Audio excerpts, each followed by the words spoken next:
기도드립니다.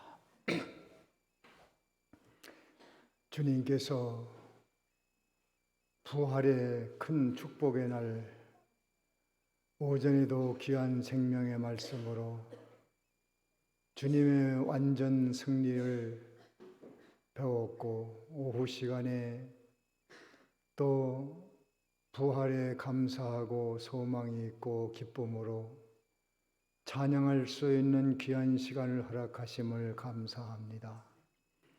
오늘 또 이 찬양에 참여하는 모든 분들에게 찬양함으로 하나님께 큰 영광이 되고 우리 모두에게는 기쁨과 평안과 소망과 행복의 시간이 되게 하여 주시옵소서. 찬양을 들음으로 말미암아 사울의 병들었을 때 다윗의 찬양으로 치유함을 받은 적이 있습니다. 오늘 이 찬양 속에서 치유의 역사도 함께 하셔서 모든 마음의 근심, 걱정, 염려, 두려움 사라지게 하시고 하나님의 주신 평강이 충만하게 하옵시고 질병으로 고생하는 박찬순 성도를 불쌍히 여기고 축복하사 온전히 회복되어 온 교우들이 함께 기뻐할 수 있도록 은혜 베풀어 주옵소서. 찬양을 부름으로 병을 이길 수 있도록 도와주시고 주를 바라봄으로 독수리가 날개치며 위로 올라간 같이 새 힘을 얻게 하여 주시옵소서. 김종기 집사님에게 은혜 베푸사 수술 후에 놀라운 회복을 가져올 수 있도록 주님 축복하시고 이 모든 고통에서 그의 영혼은 하나님을 찬양함으로 환난을 이겨나가는 집사님이 되게 하여 주시옵소서. 이 시간에도 이 종이 주의 말씀 증거합니다. 도의 이치를 깨닫는 정신을 허락하여 주시옵소서. 예수님의 이름으로 기도하옵나이다. 아멘.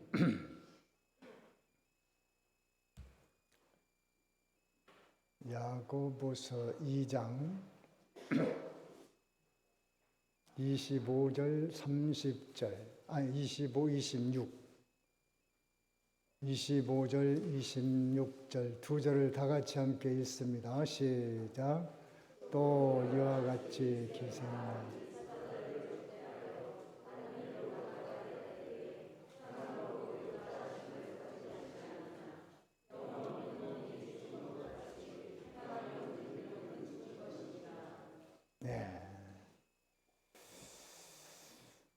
제게 허락된 시간은 10분이라고 해서 10분 동안 좀 해보겠습니다. 그 믿음의 사람에 대한 공부인데 지난 시간에 누구를 공부했죠? 다 잊어먹었군요. 그 유명한 아브라함. 독자 이삭을 바치라는 시험을 받고 즉시 즐겨 순종함으로 과연 믿음의 조상답다. 그 이름을 영원히 받게 되었고 지금도 아브라함은 내가 참 그때 잘했어. 그 잘못했더라면 실패할 뻔했는데 참 감사하다.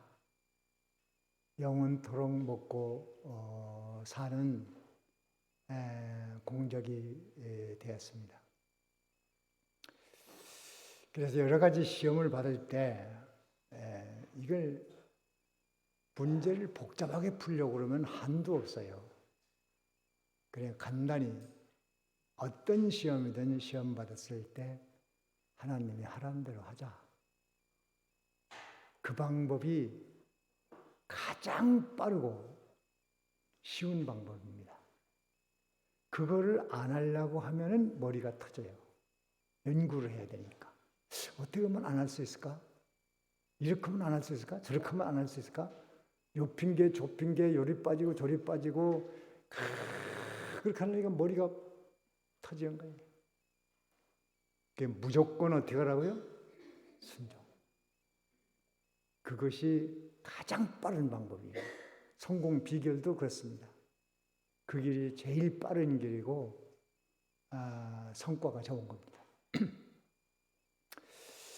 오늘은 이제 두 번째로 그 기생 라합의 신앙인데, 기생 라합의 신앙을 내세우는 것은 그 이스라엘이 가나안 땅을 점령해 들어갈 때 요단강가에까지 와서 여호수아가 이제 정탐꾼들을 여리고로 보냅니다. 그 정보 수집을 위해서 보내서 여리고 상황이 어떤지 잘 알아야 또 침공을 할 수 있기 때문에 정탐꾼을 먼저 보냈습니다. 그때 여리고 성에 사는 라합이 정탐꾼들을 숨겨줬어요. 그거는 거의 목숨을 내놓고 하는 일이에요. 여리고 왕이 그 사실을 알면 라합은 즉시 처형감입니다. 이제 그런 위험을 무릅쓰고 정탐꾼들을 잘 보호를 했습니다. 그래서 여리고 왕이 군사들을 보내서 틀림없이 쳐들어올 것 같으니까 지붕 위에다가 몰래 숨겨놓고 여리고 왕이 군사들을 보내서 야, 그놈들 정탐꾼들 들어왔는데 그놈들 잡아와라. 그거 어딨나? 기생 라합의 집에 들어갔습니다. 그래? 그럼 가서 잡아와라. 사람을 보냈어요. 그때 라합이 거기서 그 정탐꾼을 숨겨놓고 거짓말을 했어요. 그 정탐꾼들 우리 집에 온 건 사실인데 금방 나갔다. 나가서 성문 닫기 전에 그때 나갔는데 당신들이 빨리 따라가면 잡을 수 있을 것 같다. 빨리 쫓아가 봐라. 그러니까 그 군사들이 얼른 라합의 집을 떠나서 그 기생 라합이 가르쳐준 방향으로 이 정탐꾼을 찾으러 나갔습니다. 그때 라합이 정탐꾼들을 옥상에다 숨겨놓고 옥상에 올라가서 그런 얘기를 했어요. 야, 당신들 이 여리고성 반드시 점령할 것 같다. 그러니까 내가 당신들을 보호하듯이 나 좀 살려다오. 이 땅을 점령할 때 나와 내 가족들 좀 살려달라고. 그러니까 그러마 약속을 했습니다. 그리고 잘 숨겨줬다가 안전하게 보내줬어요. 그래서 거기에서 이것은 믿음으로 한 것이기 때문에 기생 라합은 믿음으로 의롭다 하심을 받았다. 그렇게 말을 했어요. 그가 거짓말을 한 것은 말하지 않고 정탐꾼을 숨겨준 그것은 참 잘했다. 이 어떤 사람은 이 사건을 보고 거짓말을 해도 된다고, 성경에도 있다고, 뭐 구원을 위해서는 거짓말해야 된다, 복음 전파를 위해서는 구해야 된다, 뭐 별소리를 다 합니다. 거짓말도 하얀 거짓말이 있다고 그러죠. 뭐 남을 배려하기 위한 거짓말. 예를 들면 점심때 남의 집에 손님으로 갔는데 그 사람이 점심 먹었냐고 물어보거든.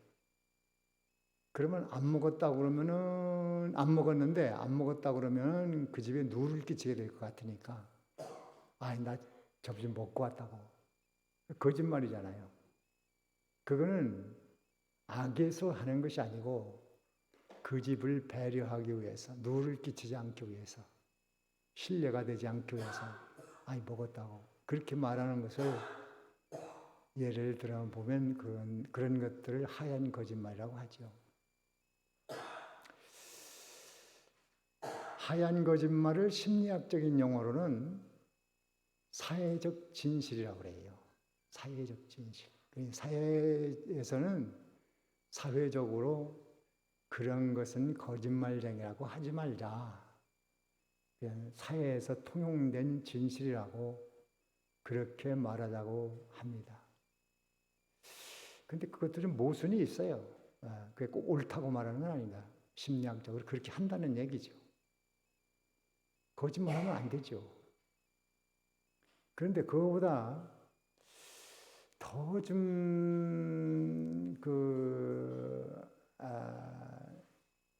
좀 중요한 것은 사람의 생명이 왔다 갔다 할 때, 그때 우리가 어떻게 해야 되느냐. 숨겨놓고, 내가 정탐구 숨겨졌습니다. 숨겨졌으면 옥상에 있습니다. 이렇게 하면, 다 잡혀가면 다 죽잖아요. 그럴 경우가 있을 수 있는데, 사람의 생명이 걸려 있을 때는 어쩔 수 없는 것 같습니다. 그 거짓말이 괜찮다, 해도 된다, 잘했다, 그 얘기를 하는 게 아니고, 성경은 그 거짓말을 거론하지 않았다. 다만 숨겨졌다는 사실을 믿음으로 했다고 칭찬했다. 어쨌든 거짓말을 하면 안 되죠. 근데 사람의 생명이 걸렸을 때는 그걸 거짓말이라고만 정죄할 수가 있을까? 하면 안 되는 일이지만 그거보다는 성경은 그의 행위를 높이 평가해 줬다. 그의 약점은 보지 않았다는 사실이 중요합니다. 우리는 그런 위기가 돌아올 수 있겠죠. 세상 법에도 예를 들면 공산당이 쳐들어왔을 때 아버지가 아들을 하나 숨겨놓고 공산당이 그 아들 잡아다가 어떻게 하겠다. 그럼 아버지가 숨겨주잖아요. 숨겨놓잖아요. 그러면 공산당들이 쳐들어오면 네 아들 있냐? 어디 있냐? 내놔라. 그러면 아버지가 내가 아들 숨겨줬습니다. 이렇게 할 수 없잖아요. 나 모른다. 그럴 수밖에 없어요. 그거를 꼭 거짓말쟁이라고만 할 수 있겠느냐? 사람의 생명을 살리는 일에 있어서는 생명 구원을 위해서 이 성경을 잘못 해석하면 거짓말을 해도 된다고 해서 이게 문제가 심각해질 수 있습니다. 어쨌든 거짓말을 하면 안 됩니다. 우리도 그런 위기를 당할 수가 있어요. 생명이 왔다 갔다 하는 위기를 당할 수 있는데 그거를 미리 걱정할 거 없어요. 성경 마태복음 10장 18절에서부터 보면은 너희가 그런 위기를 당하거든 걱정하지 마라. 기도해라. 성령이 가르쳐 줄 것이다. 성령이 말하는 대로 하면 된다. 성령이 다 하신다고 했으니까 우리는 기도하면 됩니다. 기도하면. 그때 성령이 뭐라고 말할 것은 그때 다 가르쳐 주실 것이니까 그렇게 하라는 것이죠. 자, 시간이 다 됐으니까 이 정탐꾼을 숨겨준 라합은 왜 그렇게 했는가? 확실한 그 이유는 뭐냐면 앞으로 이스라엘이 반드시 점령해서 여리고는 망한다. 여리고는 망할 것이고 이스라엘 너희들은 승리할 것이다. 그 확신 때문에 그런 위험한 행위를 할 수 있는 거예요.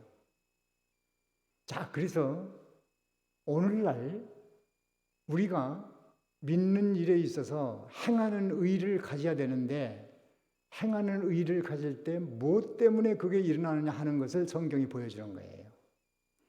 반드시 이스라엘은 승리하고 여리고는 망한다. 그 믿음, 뭘 말하는가? 예수님은 십자가와 부활로 승리하셨고 십자가를 지심으로 모든 죄악을 청산하는 데 승리하셨고 반드시 재림하셔서 하늘과 땅의 모든 권세를 가지고 천국과 지옥으로 심판하시고 염소와 양을 갈라놓는 이 심판을 믿는 자만이 행한 의를 가질 수 있다. 의를 행할 수 있다. 이것을 가르쳐주는 사건이에요. 그 핵심입니다. 그래서 우리는 다 예수님의 승리, 예수님은 최후 승리자입니다. 부활로 완전한 승리하셨고 재림으로 말미암아 양과 염소를 딱 갈라놓고 천국과 지옥으로 갈라놓고 영원한 통치자로 만왕의 왕으로 왕 중의 왕으로 다스리는 분으로 계실 것을 확실하기 때문에 그것을 확실히 믿는 것만큼 우리는 주일 지키는데 욕먹을 수 있고 헌금도 할 수 있고 기도도 할 수 있고 찬양도 할 수 있고 오늘이 찬양대 이것도 할 수 있는 거 이거 그 힘은 무엇이냐? 바로 예수님이 부활하시고 승리하셨기 때문이에요. 그걸 믿기 때문에 찬양할 수 있는 겁니다. 맞습니까? 그거 없으면 아무 의미가 없어요. 그냥 유행가 부르는 거고 옛날 고전을 부르는 거고 그렇지. 그러니까 우리는 오늘 이 찬양할 때도 오늘 특별히 부활절을 하는 게 의미가 있어요. 그래서 예수님은 십자가에 못 박혀 죽으시고 부활하심으로 완전한 승리하셨고 또 앞으로 하늘과 땅의 모든 권세를 가지고 세상에 오셔서 심판하시고 천국을 이뤄놓고 여러분들을 최고로 행복한 장소로 이끌어줘서 영원토록 너 뭐 먹고 싶으냐? 너 뭐 먹고 싶지? 뭐 입고 싶지? 뭐 마시고 싶지? 어디 가고 싶으냐? 내가 거기 데려다 줄게. 우리 예수님께서 여러분들을 위해서 이러한 행복을 예비해 놓고 기다리고 계시니 이 소망을 가지고 찬양함으로 여러분에게 축복이 되어지길 바랍니다. 예, 여기까지입니다. 자, 잠깐 동안 묵상합시다. 무슨 얘기 들었는가? 한 1, 2분